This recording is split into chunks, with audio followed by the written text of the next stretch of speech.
மகாபாரத போர் உச்சத்தில் இருந்த சமயம் அர்ஜுனனின் அம்புகளால் அடிபட்டு ரதத்திலிருந்து விழுந்து மரணத்தின் விளிம்பில் கிடந்தான் கர்ணன்.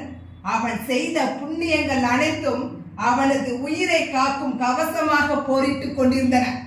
கர்ணன் உயிரோடு இருக்கும் வரை அர்ஜுனனால் அவனை வெல்ல முடியாது என்பதை உணர்ந்தார் கிருஷ்ணர்.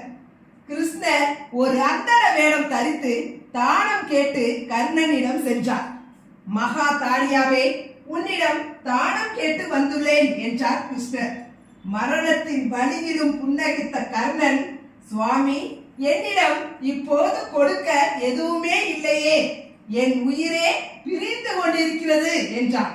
உன்னிடம் நீ ஈட்டிய புண்ணியம் இருக்கிறது கர்ணா, அதை எனக்கு தானமாக கொடு என்று கேட்டார் அந்தணர். கர்ணன் தயங்கவில்லை. தனது ரத்தத்தை எடுத்து, நான் செய்த புண்ணியங்கள் அனைத்தையும் உமக்கே தாரை வார்த்து கொடுக்கிறேன் என்று மனதார கொடுத்தான். வாழ்வின் நோக்கம் என்ன? கர்ணன் வாழ்நாள் முழுவதும் அவமானங்களையும் புறக்கணிப்புகளையும் சந்தித்தான். ஆனால் அவனது வாழ்வின் நோக்கம் வெற்றி பெறுவது அல்ல, கொடுப்பது மட்டுமே. ஒருவன் எப்படி பிறக்கிறான் என்பது அவன் கையில் இல்லை. ஆனால் அவன் எப்படி வாழ்கிறான் என்பதும் எப்படி இறக்கிறான் என்பதுமே அவனை வரலாற்றில் நிலைநிறுத்துகிறது. கர்ணன் தனது இறுதி மூச்சின் போதும் தனது தர்மத்தை கைவிடவில்லை.